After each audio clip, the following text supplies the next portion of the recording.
Hello.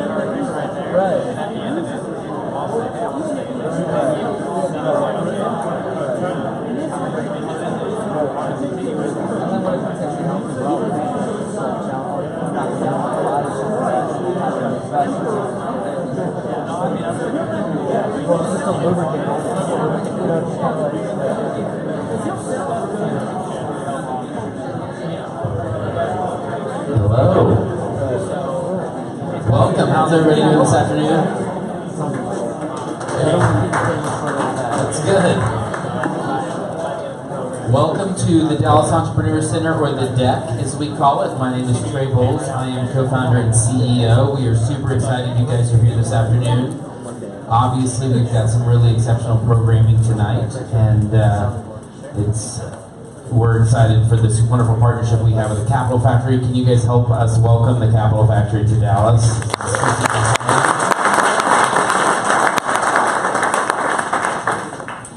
I'm sure Josh will talk more about this, but this move to a Texas-wide initiative to really leverage all the great things that are going on in different cities is really exciting, and I think a huge smart move for us. Great leadership by Josh and helping move this forward, but we're excited to do this and really leverage the value of all these different major cities across the state. How many of you have never been to the DEC before? Wonderful, welcome. Glad you're here. Let me tell you, why does it matter to me? Or how do I hire and fire people? All those things that is the practical application piece of building a business. Second, and we think exceptionally important, is mentorship or coaching. So often the one thing an entrepreneur needs more than anything else is the one thing that he or she doesn't have, and that's experience. And you can gain experience in one of two ways. You can either earn it, which takes time, money, and a bunch of mistakes. Most of us don't have enough money to make all the mistakes we're going to make and still launch our business. Or two, you can learn it. And so we've developed a network of this to the next level. And third is community, and that's why we do things like this. Partnerships with the Capital Factory bring in all different kinds of events. We have a co-working space in all of our different locations that you can look at. We have co-working, we have dedicated space, we have offices. Our goal is to take entrepreneurs and help connect you to customers, partners, capital, promotional opportunities. What we want to do is help, and now other parts of Texas, we can really help an entrepreneur take things from an idea to actually successful, sustainable business. So if you've never been here before, or any of the DEC staff standing around back here, oh, there they are. Here's the DEC staff. Meet with one of them, and they will be able to tell you more about what we do and how you can get involved. The one thing that we ask when people cross our threshold over there is that when you come into the DEC, your goal is to find someone you can help. And really creating that. I'm excited about getting a chance to talk to you and excited about tonight. We do have one rule at the DEC before I hand things over to Josh. Oftentimes, it's very nerve-wracking to get in front of a group of people, and it's kind of scary to have to talk. So you can stand up and giving them a rousing round of applause. So can we practice this first with Josh, who's from Austin coming to Dallas? Can we give him a nice Dallas welcome? To the Dallas Entrepreneur Center, Josh Baer.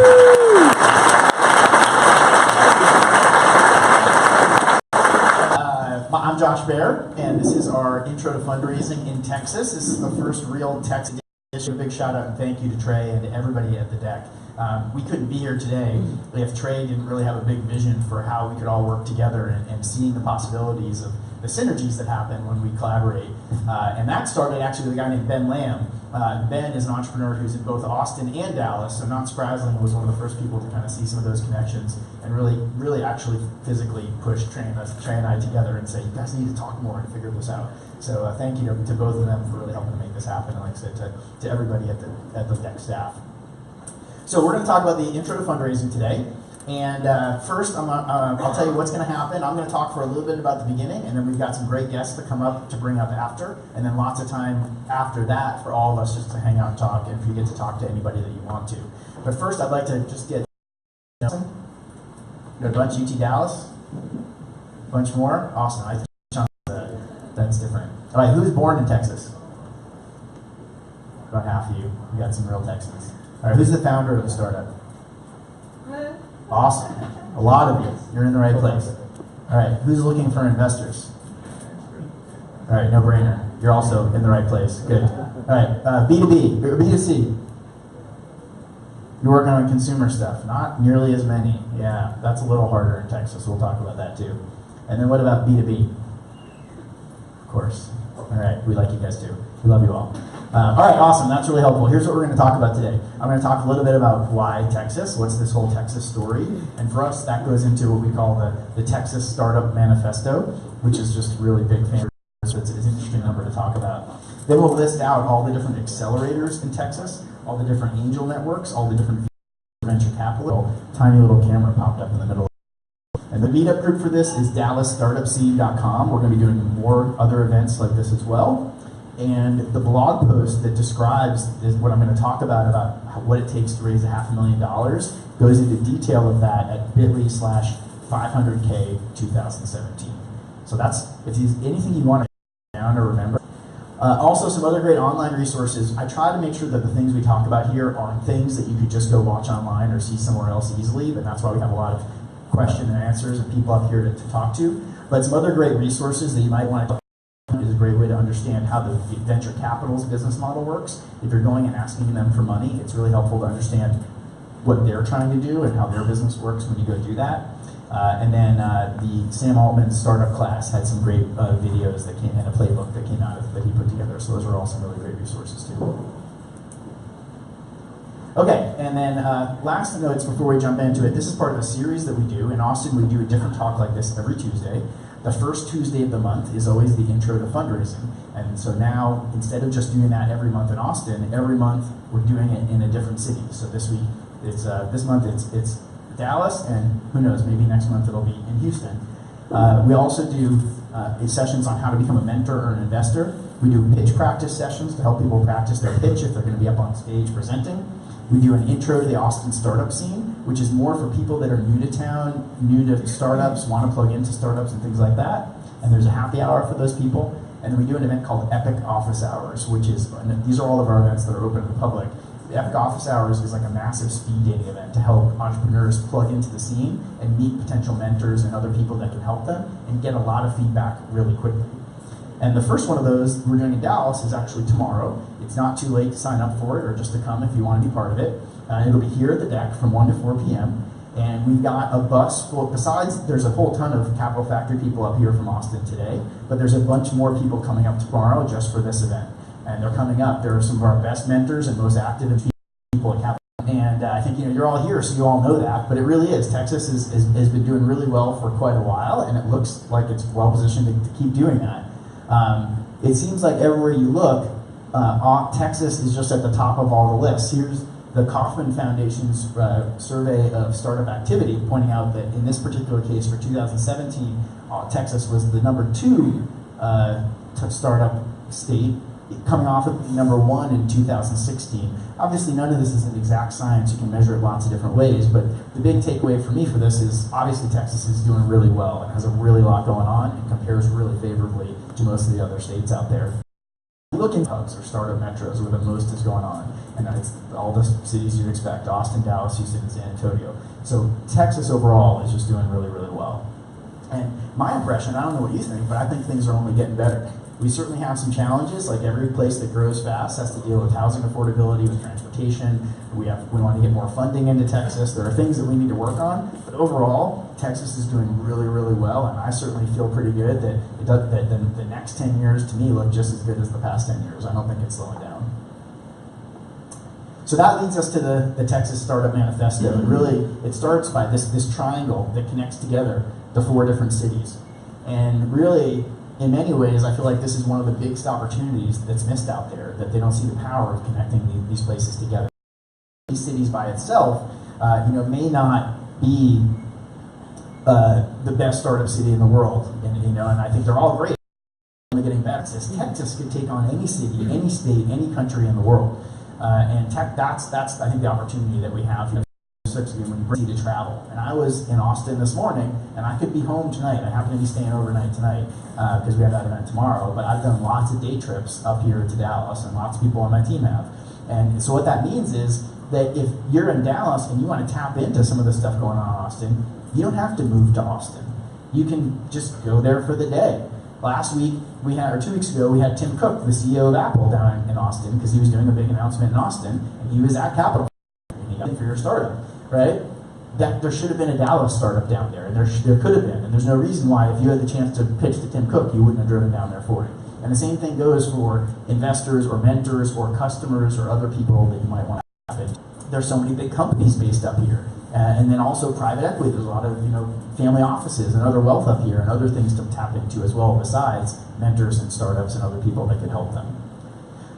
So for us, it is like Trey said when he came up here, it really is about the mentoring. You can find all kinds of great stuff on the internet, but the really impactful things happen one-on-one and in person. And for us, part of this manifesto is really about connecting people together across the state. And so it won't just be us traveling like we're hoping, and then we've had startups coming from here going down to Austin, and we want people flowing back and forth both ways and see lots of that happening. So, and while the biggest complaint I'd say certainly in Austin and I think around Texas in general from startups is that we would like to see more funding, we wish there was more funding, we want more options for funding, not because we've got a lot of great investors, but it's always great to have more and they want more funding coming in. I think one option is what most people think of normally is, well, we need to get more Silicon Valley money here. We need to get more of the funds investing here instead of in Silicon Valley, and we can do that. But there's another option, which is how do we get more of the money that's already in Texas investing more into technology and startups as well? And I think that's a big untapped opportunity that we can look to as well. So here are just some quick examples of the kinds of things that I think you'll see happening over the next few months as a result of this partnership of what we're doing here in Dallas, what we're trying to do across the state. But it's entrepreneurs in Dallas connecting with mentors in Austin remotely over Skype, Capital Dallas for a day full of office hours, or to meet with investors coming in from Silicon Valley, and entrepreneurs all over the state really connecting to each other virtually. And that happens through this platform, this online platform in Texas. But the side bonus of that is as soon as you get on the system, you're part of this global network and you can tap into investors all over the world. And something that was actually very unexpected to us, we really were focused on the Texas aspect of this to start, was that one of our entrepreneurs in Austin, who just recently joined the program, he happened to be an international entrepreneur, which probably made that person a little more open-minded to thinking about it this way, went online, found somebody in the system who was a really good fit for them, for their industry and what they were working on. A bunch of other investors in Silicon Valley that invested more together. So, couple things now about fundraising. First of all, when you talk about fundraising, one of the first questions to ask is, should you fundraise at all? Why, are you appropriate for venture capital? Should you raise investor money? And here's a useful tool that I found for how to think about this.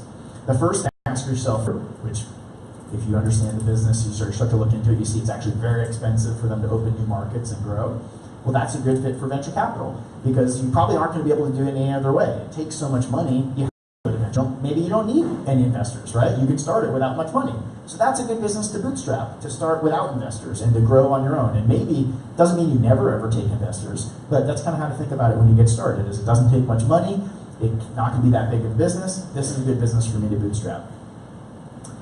The not very interesting spot is if it's not very scalable and it's very capital intensive. That's usually just a bad business. You probably don't want to do that, right? It takes a lot of money and it can't make much money. So you probably don't want to do that, you probably don't want to fund that. And then if it's very hard for someone else to compete with me, if being a first mover is a really big advantage, or if I have some kind of technology that protects me, or if it's a niche that I don't think anyone else is going to go after, then it still might be a good fit for bootstrapping. Because I can take my time, I can move at my own pace, and I don't have to worry as much about competitive pressures. But if there are weak barriers to entry, if it's easy for someone else to compete with me, and I think it's going to be really competitive, then that's another reason to lean towards raising venture capital, because that's going to allow you to move faster, to be more competitive, to gain more market share, and to try to be more competitive in that environment. So this is just, I think, it's simple. This doesn't solve all your the business. How big can it be? And I think most people just try to lump every business into thinking like, well, this can be a huge business, and they don't really have a way of putting a bounds on it, of understanding their market size, and that is when you think about it. Okay, so how do you raise $500,000? Again, why $500,000? I talk to 1,000 entrepreneurs a year. This is what everybody starts with, about $500,000. Maybe they're raising $1 million, maybe they're raising $400,000. It's usually somewhere about in that range when they're starting to get serious. Before this, you might raise $25,000 or $50,000, a little bit from friends and family or other things like that. A lot of times you don't need much proof or to accomplish much to raise that first money.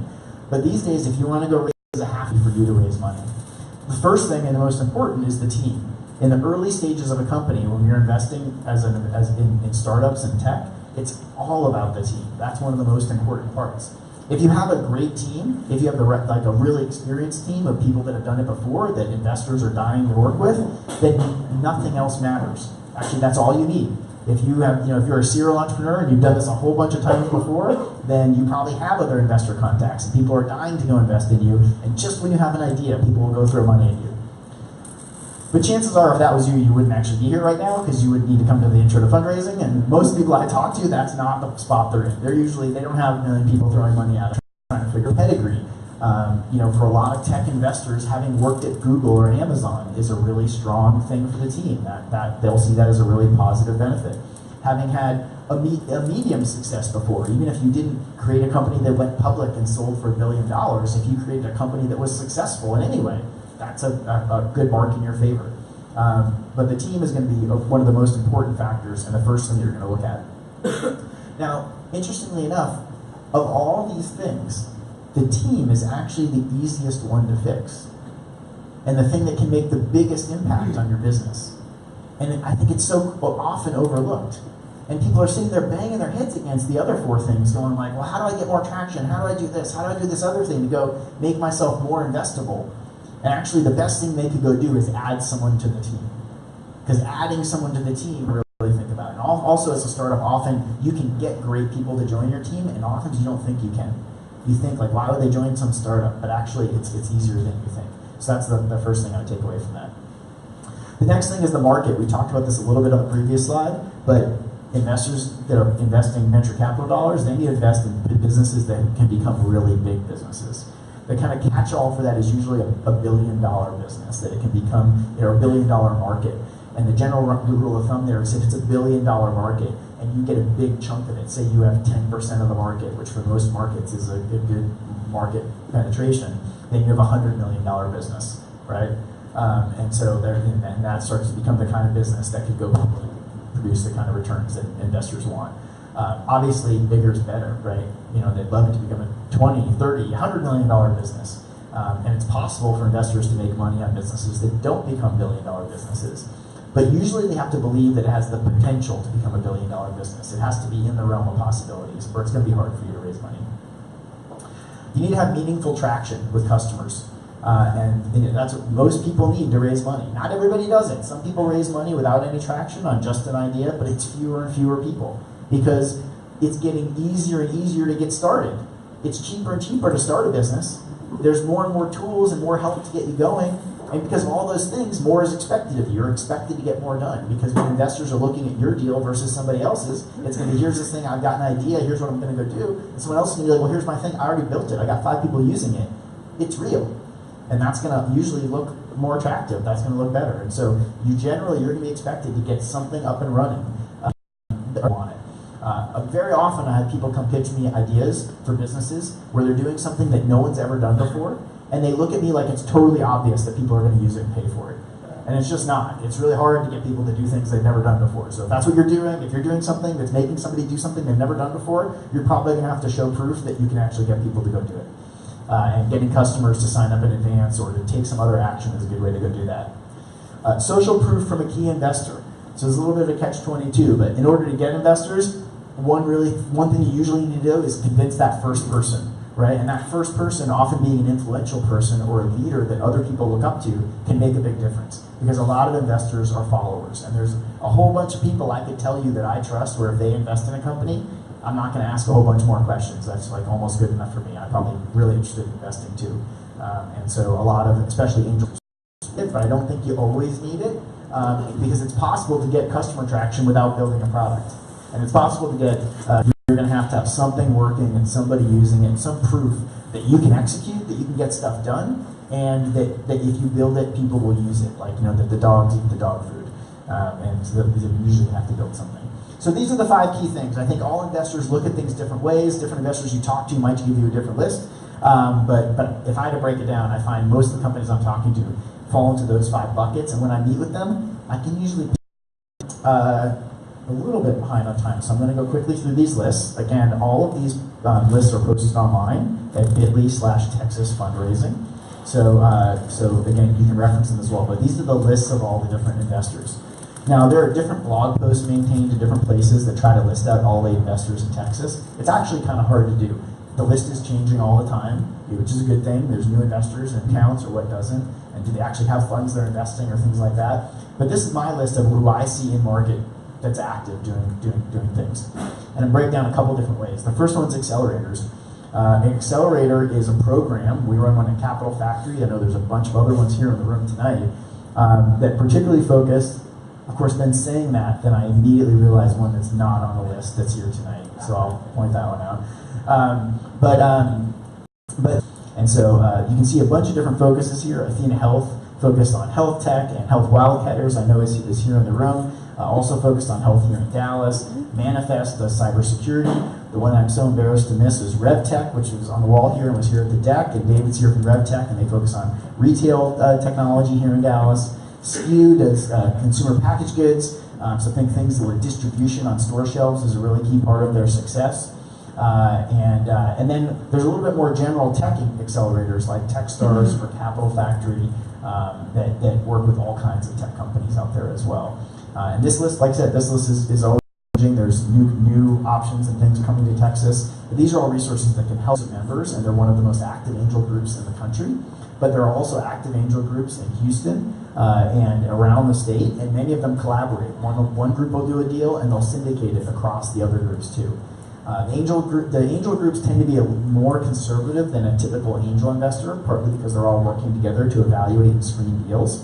So usually you're going to need to get some angel investors in first before you're going to get the angel networks on board. Like I said, they tend to be a little bit more conservative. And they all have different application processes where you can apply online and submit and go pitch to them. Okay, now, seed and Series A. It's a little messy because lots of the Series A investors will also do seed deals, and some of the seed investors will still participate in Series A deals. But this is where I think they tend to focus, where they tend to be really focused on investing. And you can see there are a lot of seed investors in Texas, and some of these are fairly new. Active Capital down in San Antonio recently announced that their first closing on their fund. And they're typically doing B2B companies, but all over Texas. Align Capital focuses on IoT. Chris Schonk at ATX Seed Ventures particularly does a lot. We'll do consumer deals, which is a little bit harder to find investors that'll do consumer stuff. Blossom Street here in Dallas, which came out of the Dallas Angel Network Fund. Capital Factory has a fund. We do not have the most money, but we are one of the most active investors in startups across Texas. Stephen Hayes is here tonight from Deep Space. He does all kinds of deals, but in particular really likes esports and gaming. And then Interlock is a fairly new firm. I don't know if Jason's here, but Jason Story and his partner have a new firm here that's also based in Dallas. And then there's a whole bunch more. Obviously, Mark Cuban's here in Dallas and invests all around the world, but is very active. Moonshots Capital with Craig Cummings in Austin focuses on military vets in particular. Notley Ventures does a lot of things, but also does quite a few social good ventures. That's one thing that's interesting about them. And then True Wealth Ventures, Carrie Rupp and Sarah Brand, they're particularly focused on investing in female entrepreneurs and businesses that sell into the home. And another fairly new fund is WPP Ventures, Kenny Tomlin, and that's a corporate arm of WPP, which is a big agency, or has lots of agencies all over the world, and they are typically doing ad tech and media type things that plug into those. So seed rounds, this is again typically your kind of $500,000 to $1.5 million, but you're often rounding up from a bunch of different people. Sometimes you'll get a VC to participate. They might put in $250 or $500 of that, you're hoping that they're going to then do a bigger investment in their next round. And then here are the Series A investors. ADX is what's kind of and I believe they might be in the process of rebranding now as well, but that's kind of what has come out of what was Austin Ventures and Chris Faciti, who's still doing that. Fathom is a fairly new fund. He's based in Silicon Valley and in Austin, and they particularly really like kind of like data center infrastructure type businesses. We have Krishna from Live Oak here with us tonight, and his partner Venu. They do all kinds of technology businesses, and also both of them were previously at Austin Ventures. Blair Guru at Mercury, based out of Houston. They're very active all across the state and around the Southwest, primarily in tech deals. Tom Ball was previously at Austin Ventures. He's got a new fund called Next Coast. And then S3 is a very active investor in Austin, also in tech. And then we have Mike Dodd here with Silverton Partners. They're, I think, sort of the firm that we've invested with the most in Austin, where they're very active doing lots of tech deals there. So those are just a list of some of them. You can find other lists online. And again, this deck is all available if you want to go through it and see all of them. But those are really the active investors here in Texas. And then here's an interesting list, because these are all VCs who aren't in Texas, but they come here on planes because they have other investments here. And so they're regularly coming here. And that's a really good place to start when you think about trying to talk to investors outside of Austin or outside of Texas, is talk to people who, for them, it's not going to be an extra trip. They're already coming here for some other investment, so it wouldn't be a big deal for them to meet with you active in Texas. Shasta's recently been doing some new deals here. Upfront Ventures just did Waldo Photos last year, and Brian Stoley at Wildcat too. And so I'm sure there are more than just those ones, but those are the ones that I'm seeing around most recently.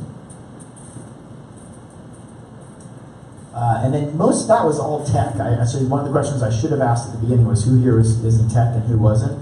Our folk, and you'll see a lot of my comments tend to be really slanted towards technology businesses, and that's where most of the investment dollars in Texas tend to be. But these are some of the other investors in other areas like consumer packaged goods, more straight consumer businesses, and biotech as well.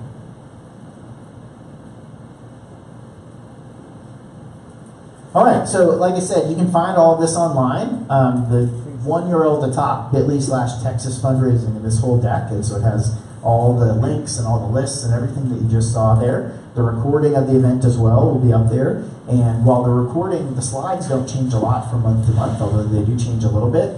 What happens next is we're going to bring up 3 venture capitalists up here on stage, and we'll talk with them. And every time we do this every month, different venture capitalists, what they talk about. A couple other quick announcements. If you're looking for more detailed instructional type content, there's a great series put on by one of my co-founders at Capital Factory, Gordon Doherty, called the Founders Academy. He does it every quarter. You can participate in person, where he's done it in Austin, he's done it in Houston. I'm sure he'll come and do it up here in Dallas. And then he also streams all of these over the internet as well, so you can participate remotely. And in addition to that, he's been developing a content library of videos over the past probably 5 or 6 years. And so when you take this course, you get access.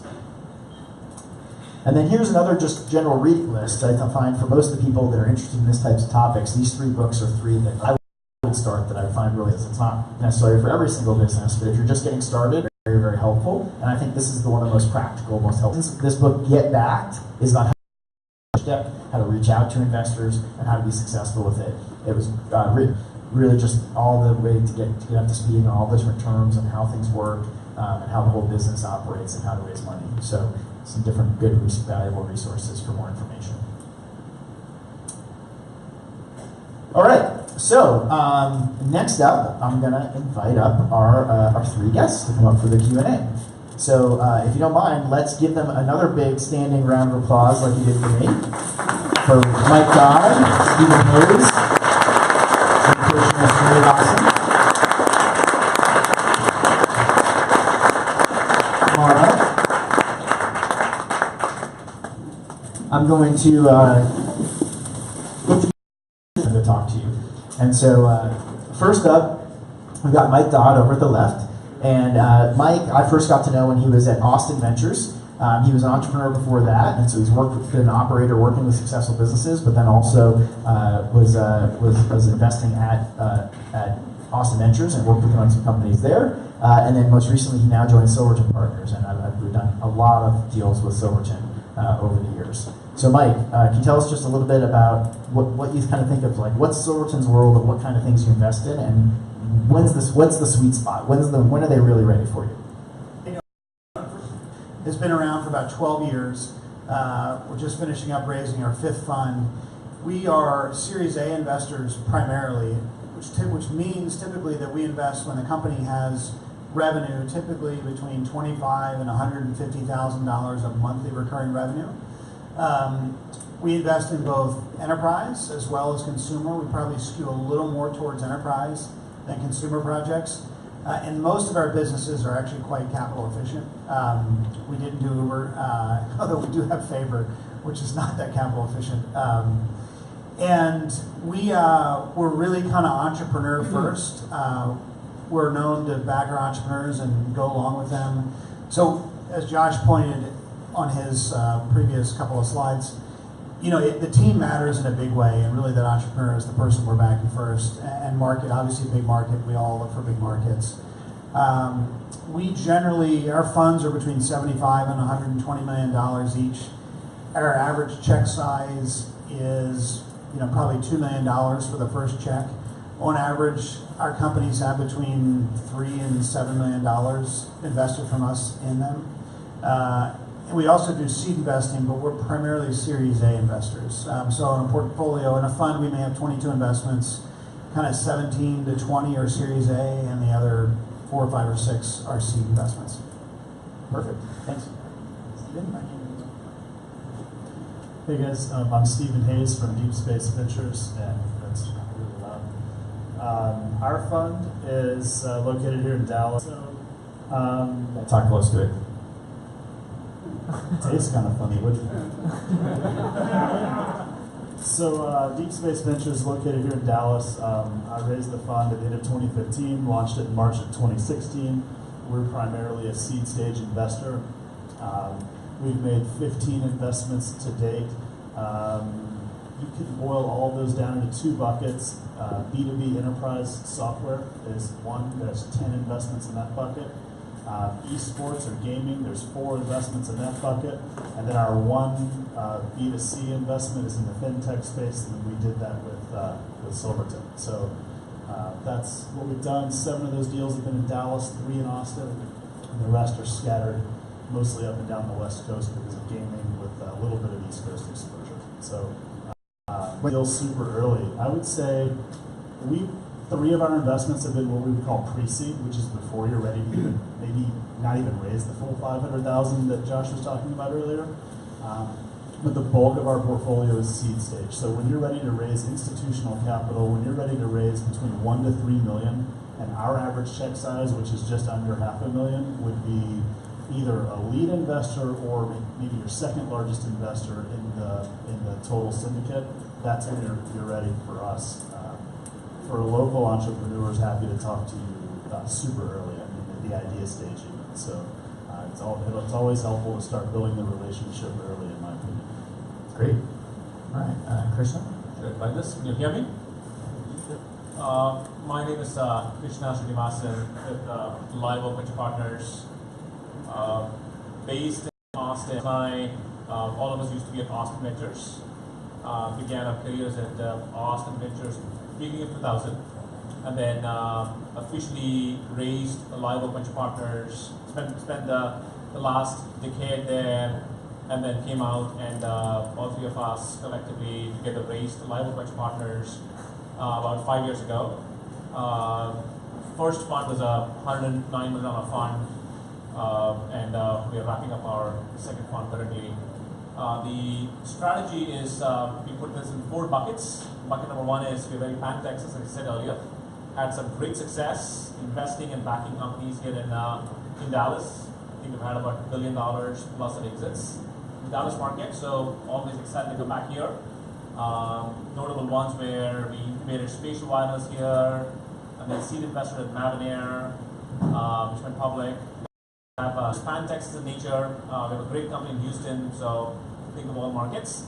So completely agree with the pan-Texas strategy. So huge supporters of what Josh and the people do in creating the network across all 3 metros. Wholeheartedly support that. Number 2 is we are what we call first institutional money, which is either seed or Series A's. If it's a seed check, it's a $250,000 check. If it's Series A's, it's $2 to $4 million for a first check. and then invest across the full life cycle, typically investing 7 to 10 over the life of a company. The bulk, of course, money goes more into Series A's. I would say today we have 20 companies in the portfolio. Out of active investors, typically take board seats in everything we invest in. And number 4, we are, again, as Josh said, very much entrepreneur first in investing. So somewhat segment agnostic. Look to back the best companies that can come out of Texas, companies that can be world leaders coming out of Texas. It's very much entrepreneur first and segment much later in the list style of investing. So those would be the 4 salient features of what it is. And looking forward to making more investments here in Dallas. Awesome, great. So glad all 3 of you could join us. All right, so I've got a couple questions that I find are the questions that if we just open it up to the audience, I know you're going to ask anyway. And so I'm going to start the conversation off just with us speaking to a few of those. And then when you signed up for this event, I'll cherry pick a few of those to speak to, and we'll open up to everybody here in the audience as well as time allows. So first question is, what's different about Silicon Valley? And so I'd love to hear, you're all welcome to comment, but don't feel like you have to. But what's your opinion of what's different about doing a startup in Texas versus Silicon Valley, in particular around what's going to be different about fundraising?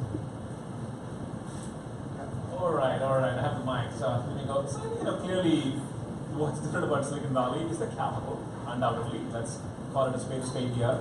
You have, we joke, you throw a rock up into the sky, and if it comes down to Silicon Valley, it's going to hit a bunch of capitalists. So there is definitely, undoubtedly, a lot more capital out there, which means a lot more companies get funded, a lot more, people call them very capital factor working in an entrepreneur's favor there. But you also have a lot more companies being formed there. So as a result, the way I think of it is, ultimately the companies we back don't often look very different from Silicon Valley companies, but they're, on the average. But at the extremities, there's definitely a lot more, high capital, big dollar bets that undoubtedly happen there in Silicon Valley. So some businesses that would be hard to do here because they're bigger bets that require a lot of capital. The first round of investing, pre-product, might take $20 million, just makes it hard to back one like that. We all have, the biggest early stage funds here are all in the $100 million type fund sizes. So if you're looking to do a Series A much beyond that $10, $15 million Series A, it becomes hard for local investors to go do those things. But having said that, one of our recent Series A's raised $29 million in Series A in Austin. We were the seed investors of that company, and those guys ended up having insanely outsized execution, which had 5 term sheets and Valley style, and ended up raising that kind of money as well as Series A. So it's definitely possible and doable in the Texas market. It's just a little rarer compared to what might happen in Silicon Valley context. Yeah. So Stephen, you said you've invested up and down the coast and in Texas deals. I find just generally there's just like a valuation cut when you leave the valley. It's not about Texas, it's about the valley. But would you just expect, if you're doing a deal in California, the valuation's going to be higher? I do. There's more capital chasing deals. So the price for saying this, there's not as much talent here. It's hard to hire developers here. It's hard to find co-founders here. It's hard to find CTOs here. It's just harder than it is in other ecosystems. I think it's a lot easier in Austin. I think it's a lot easier in the Bay Area, but the cost of doing so in the Bay Area is much higher, so you raise more money, and when you're selling 20% of your company, that means the valuation's higher. All right. Well, so let's talk about valuations, Mike. So, I'm full disclosure, I'm also an investor in Silverton's fund, and so I've seen them pitch me as an investor on why I should invest in the fund. And part of the pitch is that, hey, we get better values, right? Valuations are lower here than in the valley. So you've seen a lot of deals, Mike, and you've been involved in a bunch. Why? Can you help us understand how could your valuation be too high? Why would it ever be bad for an entrepreneur to let their value? An entrepreneur raises money. An entrepreneur raises money at a very high price.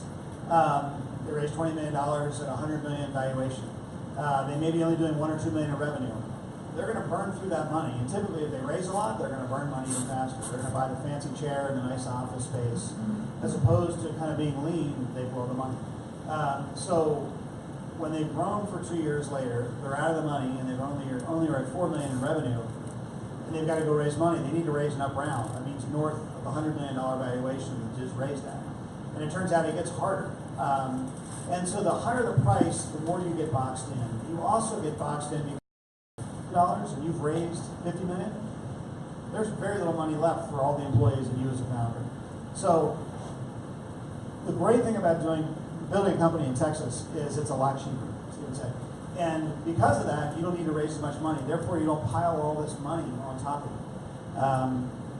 And it's a conundrum that's happening a lot in the Valley right now, where these companies are getting stuck and they're getting boxed in 30 or 40 million right now.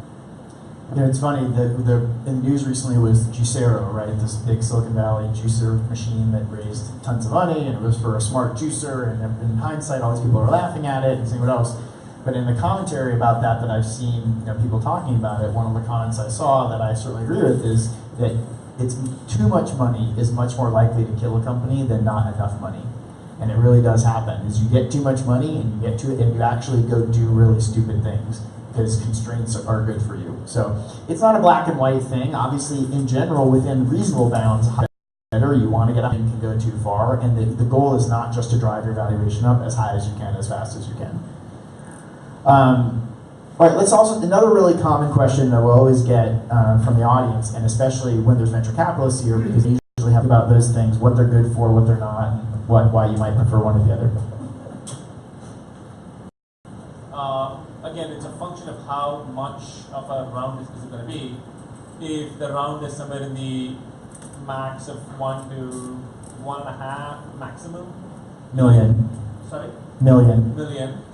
It's easier to get away with a convertible note because they're just a lot less expensive. Companies haven't made quite as much progress yet. The entrepreneurs better off not to just go attach a valuation to those kinds of deals. So historically, when rounds have been for $1 million, we have generally gone with convertible note rounds. And as you start to eke up towards the $2 million, certainly and above, you definitely want to get to a price round because at least the proceeds from the round are good enough to pay for the legal expenses, etc. And likely the company has made enough progress for it to even warrant taking on $2 million of capital to go do something with it. And entrepreneurs having. Any other thoughts? We've invested in convert safes and equity. There's positives and negatives from my perspective to each of them, and also from your perspective as a founder. The smaller rounds are mostly converts, a couple safes. As far as investor protections, which is an issue that Mike alluded to a minute ago, we can build investor protections into converts or into equity rounds. So it's not really, I don't really have a preference, frankly, but it's a little bit easier to get a deal done super early when you're raising 250, 500, 750 just to do a convert. Because I think if you go to Wilson Sonsini and raise an A round, you're gonna spend at least 40 or 50 grand on documentation, and you can go to a local startup lawyer here and spend a fraction of that to get a convert done. No, we rarely invest in convertible notes. Different than you guys. But however, if you're typically we wouldn't do price rounds, we buy equity, not debt. Even though convertible notes generally are more like equity. But if I was an entrepreneur, and I have been before, if you're raising up to $750 or $1 million, see if you can get a convertible note. You put a cap on it, or the investors are going to put a cap on it, or maybe you get lucky and there's not a cap. The trick for when you're in our shoes and there's a big convertible note hanging out there is that converts into the equity round, and all of a sudden you think you're raising, $2 million at a 10 million post, so the investor's buying 20%. But then there's $2 million of convertible note that's got to get rolled into that too. And then all of a sudden the entrepreneur says, no, we're at 8 million pre-money plus the 2 million you're investing plus the 2 million of the note, so it's 12 posts. And we go, no, it's 10 posts. Again, not to get into too much detail. So you just got to watch out that you don't pile too much money as an entrepreneur into the note. And lots of times we will demand that they convert the note first before we put our money in.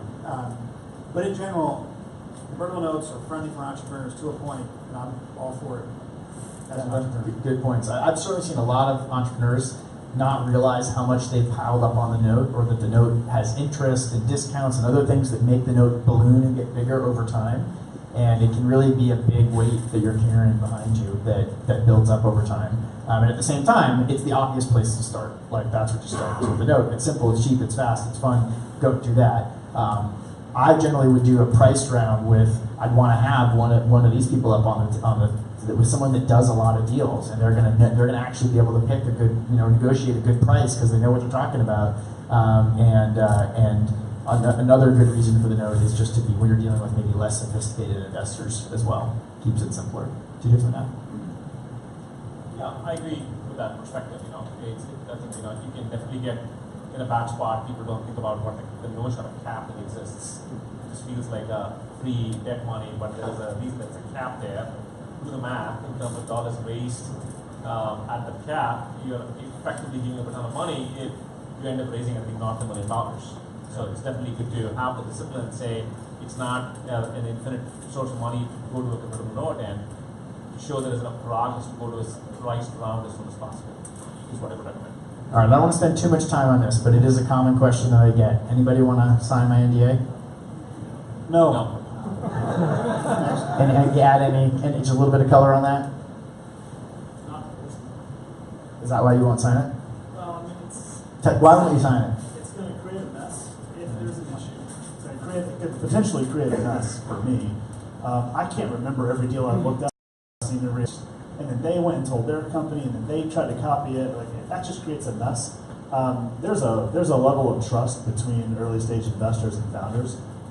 I trade in the business of privacy, secrets, knowledge, information, relationships. And if you don't think you can come tell me about your business, and we can establish a level of trust that I'm not going to go try to recreate it, which, hey, I don't have the time to do. I don't really want to do it. And you don't think I'm going to go take the ideas somewhere else. If you think I'm going to do that, then don't come talk to us. The NDA probably isn't what's going to protect you. The NDA is really not going to be that enforceable at the end of the day. If you say that I told somebody that you told me that, you just went out and pitched 100 investors, and you can say I did it. Come on. So a very common question we get, you're going to get a very standard answer from most professional investors. They don't sign NDAs. And so lots more stuff to look on. But it's just not practical. Open it up to your questions.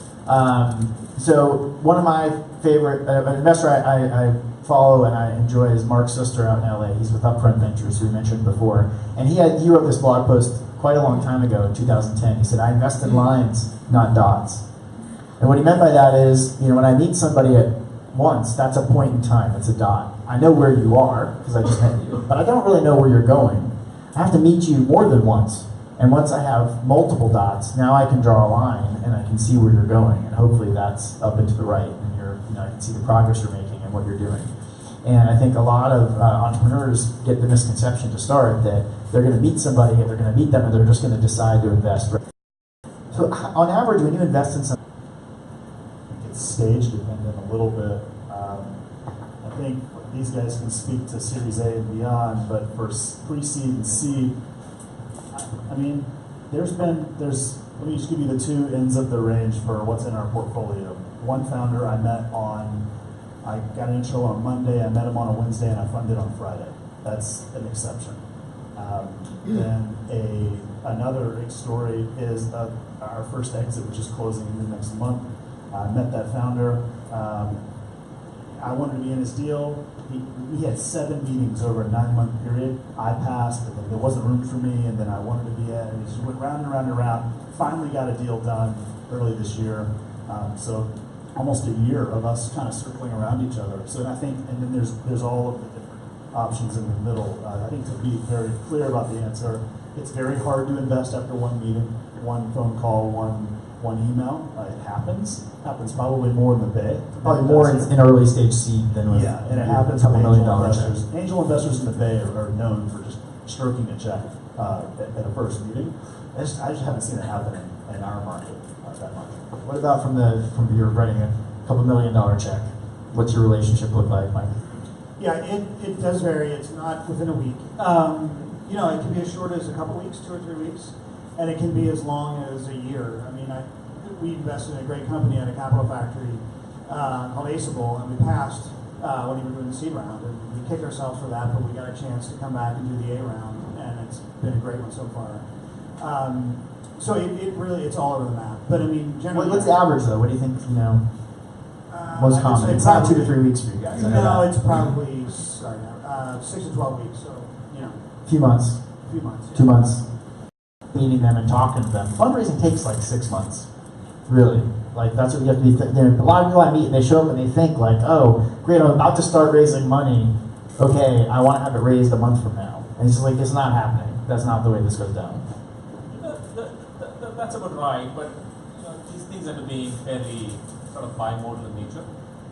The ones, when you have a great first meeting, it kind of looks like when it's a good first meeting. Things that have real momentum, when you're able to have you can see the excitement, the commonality, the perspective, those end up emerging fairly fast in the 6 weeks to the indicator that ain't going to converge, right? So look for that's one way to kind of tell yourselves whether it's going to happen or not. The ones that really go fast happen fast, or the ones that don't maybe require some change the model, or maybe the investor needs to see some more lines before they're convinced of that. The same spot here. We've done one where we took a complete redo of the business model, and 18 months later we invested in the company, and that's now exploded for us. We've got one where we should have done the seed round, or a small round. We kicked ours for not doing it. 18 months later, the business has just exploded, and we did a Series A for the business 2 months ago. So it happens all over the place. All right, so I sent you all, the three of you, this list ahead of time. You might have to crane your neck to pick one off the list. If you want to look around, see if you're inspired by any of these. Any that you want to grab and answer?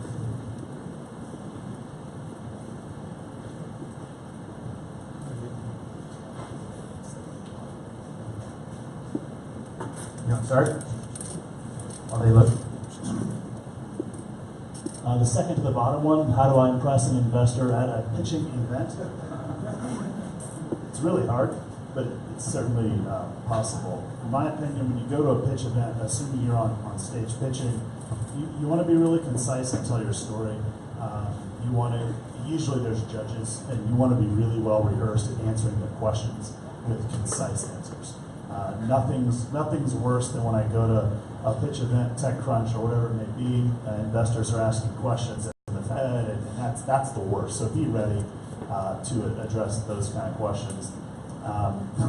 And I think it also goes back to what you guys were talking about in the question before. There's a relationship building component to investing.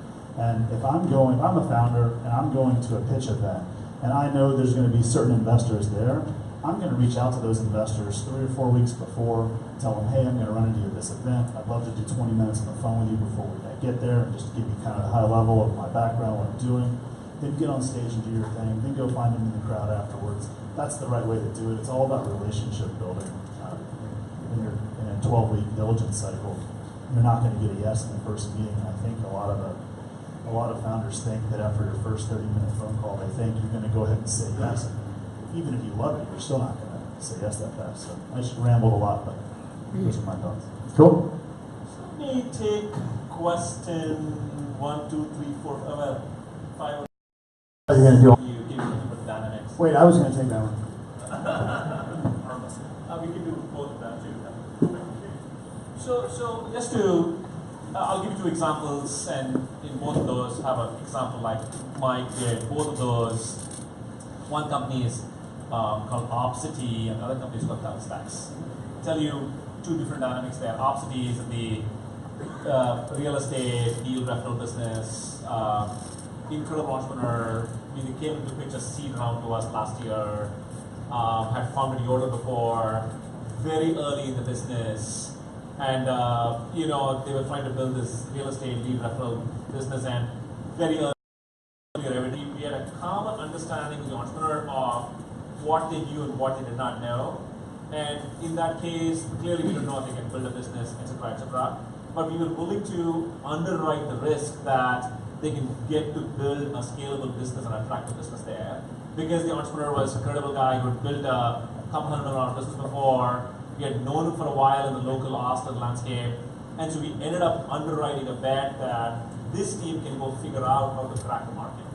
So the key point I want to make is two parts. A is build a relationship with an investor as a part of a discussion on what do we know and what do we not know and what is the unknown in business.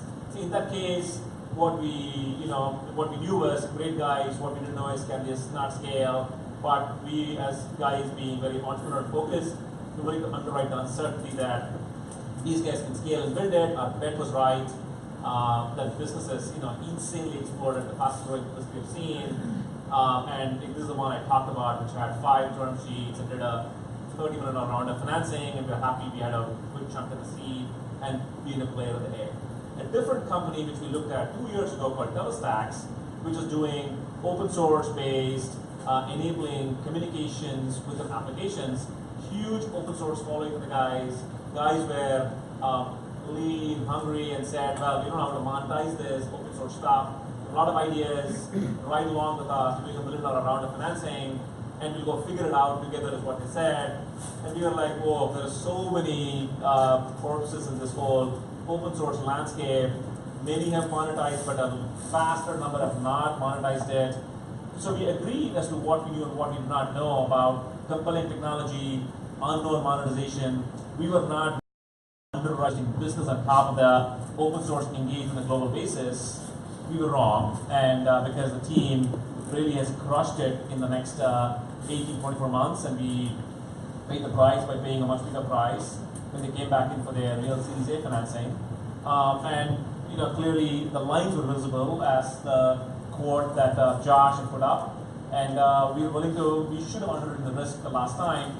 So the net of it is help draft, clarify, come to a clarity with a prospective investor as to what is really known about the business today and what is not known about the business. I think having the clarity and parsing of that data will help have the conversation as to whether they will be willing to underwrite the risk with you or not. Is a couple of the two contrasting examples there. Okay, I'll be quick. How to get your foot in the door if you're a first-time entrepreneur. This is actually not easy. You got to be a good networker. It's hard to come right to us and get an audience. The best way to do that is find somebody that we know or that knows us and get the introduction in. That's really important. A credible introduction goes, I can't tell you how far that goes. And the best person is? The best person is another entrepreneur. A CEO you funded. A CEO, yeah. Another entrepreneur CEO that we funded. Or Josh. Or Josh. So go find a first-time CEO that got funded. Figure out a way to get to know them, get them to like you, and then get them to be willing to make an introduction on your behalf to one of us. That is the best way to go. And that'll get your foot in the door. And you got to be a hustler. You got to hustle. All right.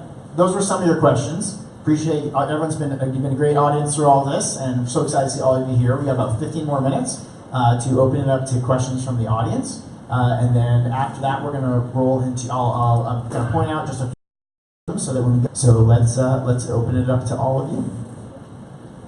The woman in the front, please. Hello, my name is Victoria Frederick, and I'm calling I'm calling to ask a question around how do you navigate if you have a consumer-facing business in a world that's very tech focused. How do you focus your business and how is the right thing?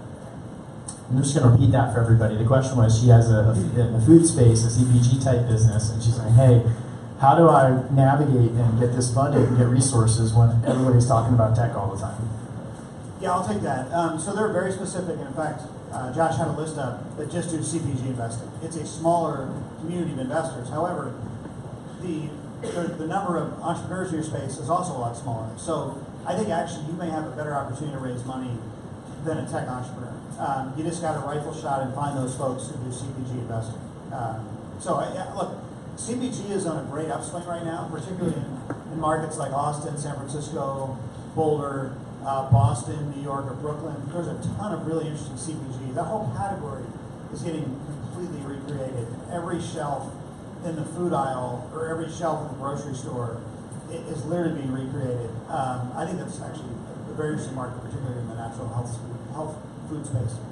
Yeah, and CPG stands for consumer packaged goods, in case I didn't say that earlier. And yeah, I think we are. I do feel like I'm seeing a ton of energy and activity around it.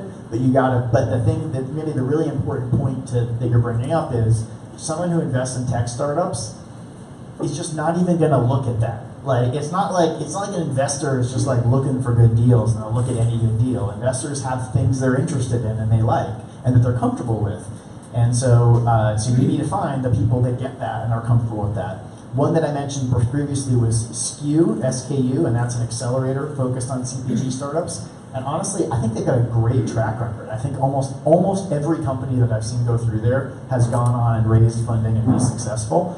And then there are certainly investors that focus on that. Two that I'll mention in Austin. One's Chris Schonk with ATXC Ventures. I know he's very open to CPG. And then also Dan Graham at Notley Ventures. Dave. Yeah, hi, my name is Dave Hendricks. I'm the CEO of a capital factory accelerator startup called Series X. Thanks for coming up. So, in Austin. Question to all the investors on stage. So, you just signed $1 million check for my startup. What's your expectation of me afterwards, and what should my expectation be of you right after that happens? Great question. So the question was, you're to the investors, you just wrote me $1 million check. What's your expectation of me, and what should my expectation be of you? All right. Let's pass the mic off here. Okay. So let me say the expectation of us. I think,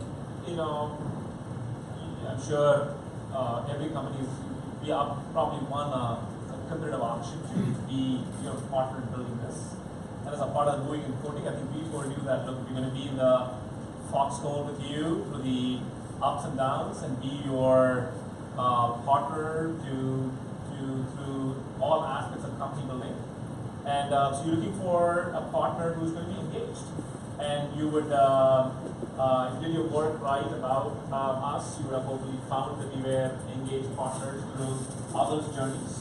And you want somebody who will be that way through the ups and downs of building a company and helping you with whatever it takes to get to promise. We do what we know and what we don't know. And we get to a common understanding with the entrepreneur of, by the time this money runs out, we're going to go figure out A, B, and C. And we're going to work on tactics X, Y, and Z to go deal with this uncertainty and unknown factor. And we're going to have an expectation that you're going to be transparent, you will work towards executing on those kind of areas to get the company to the next point of inflection. And you will be collaborative, you will take feedback, and you will be open with us as we together out of this to go build a company. Yeah, real quick, transparency is 1, 2, and 3 for us. The reality is, not everything is up and straight, up and to the right. You're going to have bumps and bruises, and a lot of shit's going to go wrong. The entrepreneurs I respect the most are the ones that just say, hey, Mike, look, here's the deal. We didn't win this deal. We screwed this up. The product release is pushed 2 months. Just be upfront with us, because we've been through this a lot. We can help you through the issues. And so being transparent from day one, that's all we ask. Send a $100 million check. What's the communication look like? How often are you talking to them? What are they sending you? Sometimes I'll go 2 weeks without talking to. We were on every company we're invested in. We're on the board, and then sometimes it's twice a day, or text message 3, 4 times a day. Like 2 weeks is a long time. 2 weeks is probably a long time, but it happens. And I'm on a bunch of boards with some of you, so I know the rhythm. But for those that don't, so how often are they having like big formal board meetings? Like what's that start with an early stage company? After Series A, it's typically 5 or 6 times a year. So every other month. Yeah, every other month. And then there's a lot of at least once a week, or every other week we talk. But again, it could be twice a day. It goes up and down. You never know. Awesome. Right front.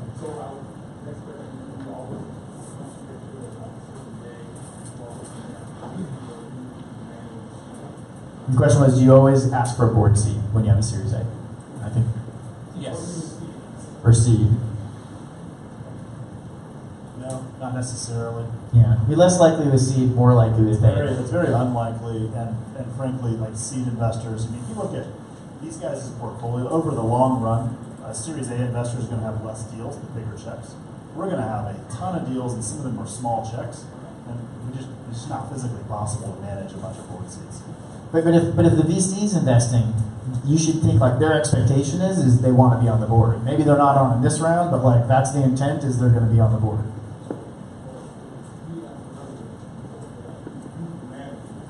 They invest later stage too.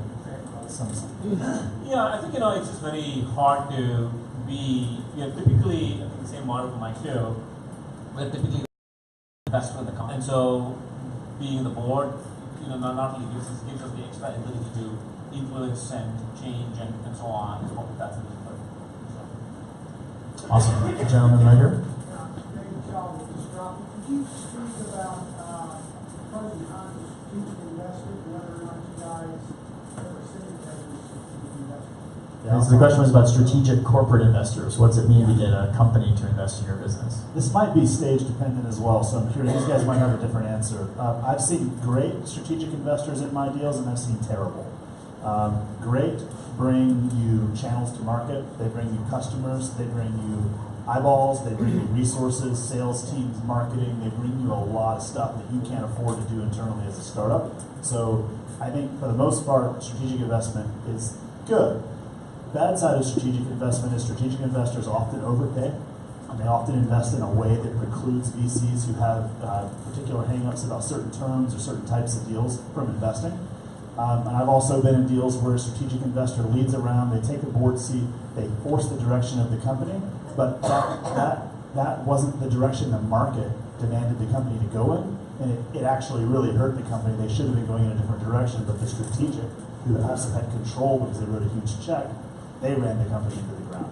So there's pros and cons. I've seen it both ways. I'm sure these guys have different experiences. Yeah, I mean, that's a sum of it. We generally ask, we're okay having strategics in, but later in the life cycle of financing. So in Series C or Series D, would they buy 5 or 8%? That's great. But when they start owning 20, 30, 50%, no way. As their decision-making process, if you have a board member from a strategic, that person doesn't make decisions for that gigantic billion-dollar company. They have to go through a bureaucracy. And so getting a incentive alignment correct among your cap table and you, and then that crazy, gigantic organization is really hard to do. The other reason, of course, is that the earlier you take money from them, there often is a corporate deal that goes with it, which might limit your strategic outcomes. They might ask for a right of first notice upon a sale, or right of first refusal upon a sale, etc., which just might limit your exit options. And the later you take money, you're less likely to have those kinds of strategic levers thrown into the table. They might limit who you can do business with. I've seen strategic investors put an exhibit or an attachment to a deal that says you can't take these people as customers. I think what it really comes down to, we've absolutely seen quite a few of these as well, and what it really comes down to is it is a double-edged sword. There's good things that come with the strategic investors, and there are usually some limitations. That's why they want to get involved as strategic investors, because it's something else besides the money. And so it's like, if you could just have the good stuff, it's great. That would be awesome. Like the play of them stopping you from doing business with somebody, stopping you from selling the company to somebody else, or effectively competing with you is what often can also happen there too. So that you just have to be really careful. I've seen it work out really well sometimes also when a company actually was in a really tough spot, and it was kind of like the only option they had. And you know what? Like when you don't have any other options, like that was a good option too, and it gave them a path to distribution, to eventual sometimes those end up being the opposite of what I just said, because it's your only chance, and they have an option to buy you, and a bunch of other things that you've really kind of locked your path with them. But it was, if you didn't have any other choice, it might be the thing that saved you. So we've probably time for one or two more questions. Let's go way in the back row. That's you. Yep, you turn around. Any plans to get on the ICO blockchain tsunami wagon? Great question. He said, any plans to get on the initial coin offering blockchain bandwagon? I think I know the answers for you guys, but I'll let you guys go first. No, not yet. Probably just no in general. I mean, it's different world. My view of it is that it's not really a new structure.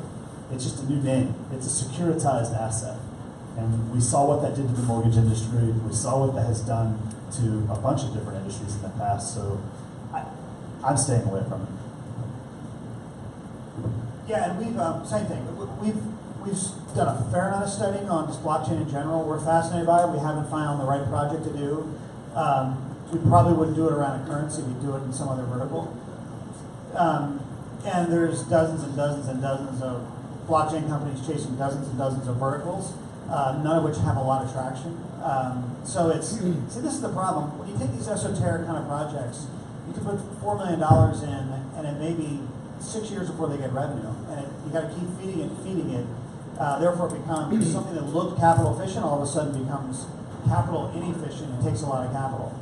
And you just get into these hard decisions. We put another $3 million in, and hopefully turn over more cards to see if something happens. And so that's a whole world where you've got to be very, very careful. And I think there are going to be a lot of investors that are going to lose money on it. And I think the folks who didn't wait a little bit longer and then put money in are going to make money. There will people will make a ton of money on blockchain. It's just a question of when's it going to happen. And I think it's probably further out than some people may think.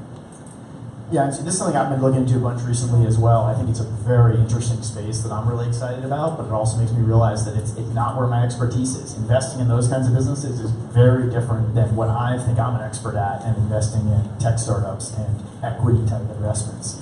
And so I think what you'll generally see is a very similar reaction from most of those types of investors, because to be honest, not to speak for them, but part of what I heard there was like, I don't really understand that stuff. I'm not going to be comfortable going and investing other people's money and going and do that. And the people that do understand that, that's all they're spending their time doing, is becoming experts at that.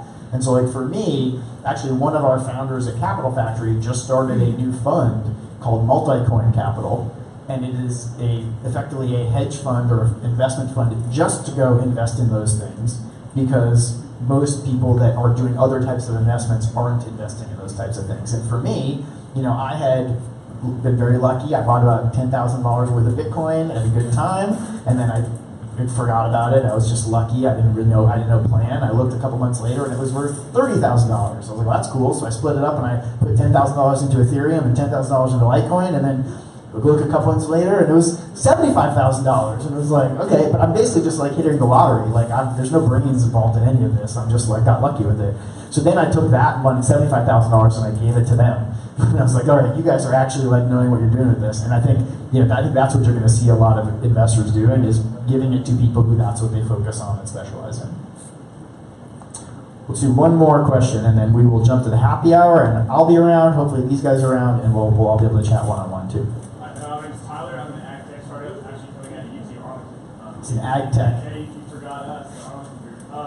But so I'm going in front of an angel group next month, and I've been directed more or less to like stay away from VCs with their income, right? So where do you see like the positives and negatives when you're going great to seed fund, coming directly to VC and trying to get that funded, or going angel in that direction? Like, how do you all see that? I'll start.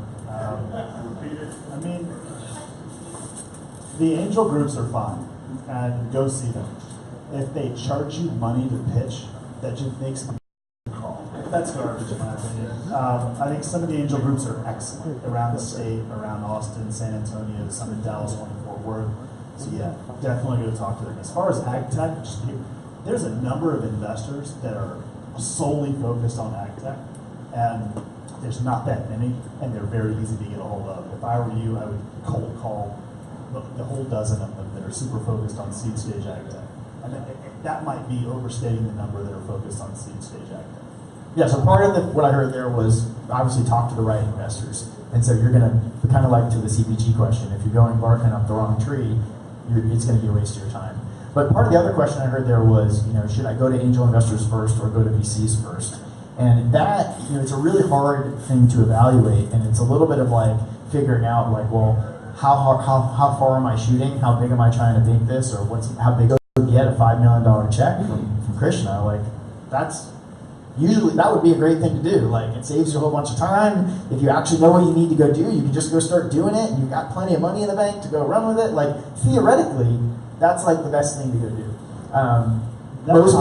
Most people can't do that. The comment when an angel fund tells you not to seek VC, that's a red flag comment for me. Because if I'm an angel investor and my friends and I are all writing $50,000 checks, the first thing we want is a VC who can fund the rest of the round or the bulk of the round and the next round, then bring all their friends to the next round and the next round. So not wanting VCs involved if you're an early angel investor, it just seems counterintuitive to me. But that's just my. So I'm guessing when you heard that, maybe what they were saying was like, don't go to a VC first, and maybe they were thinking you're going to waste your time doing that, or were they saying like, don't ever go to a VC? They were afraid that if I bring a VC in later, and that the VC will block and exit if the multiple's not high enough. So the angels get in next, the VC firm will get 3 to 5 and then block. Yeah. Yeah, the question you said, would a VC block some kind of other exit? That I wouldn't be as worried about. Generally, you're all really well aligned as far as that goes. Like everybody wants to make as much money as they can, the VCs and the angels, and within reason. Generally, I haven't found that to be as much of an issue. It didn't sound right, so I wanted to ask. Yeah, I mean, I can see situations where it might become an issue, but most of the time, people are pretty well aligned with that, and most of the angel investors I know want you to go try to make it a big thing and make it big. So, great. Well, hey, I want to stop there for a second. And first, before we break, I want to introduce a few other people. First of all, let's give a reminder. Trey asked the DEC staff to raise their hands. Can we get any of the DEC staff around to wave? They might be ducking their head over. So if anybody's interested in becoming a member at the DEC or learning about the DEC, that's a great place to do it. Well, how about DEC members? Are there DEC members here? They could raise their hands. I see one there, a couple in the back. So they're members that work here. They'd also probably be great people to talk to if you wanted to learn about it. In addition to that, we've got quite a few people up here from Austin, from the Capital Factory staff. So if you guys could raise your hands to help me see you. So Kelsey's one of our venture associates. She helps screen companies coming into the accelerator and they get funded. Wendell's on our team. He's been helping support the event here tonight. Way in the back, there's, got the glare, Georgia and Kate and Grace and Chelsea and Zach, and so a bunch of people from our accelerator team that work with a lot of different companies here. So all different people you can talk to about things that go on, and then we'll all be hanging out as well. As I mentioned, tomorrow is Epic Office Hours. We're bringing a whole bunch more mentors up. We'd love to have, it's not too late for you to sign up and be part of that. It's DallasEpicOfficeHours.eventbrite.com. And other than that, really appreciate all of you coming. Thanks for being here, and I'd love to meet any of you, so come up and say hi after. Thanks.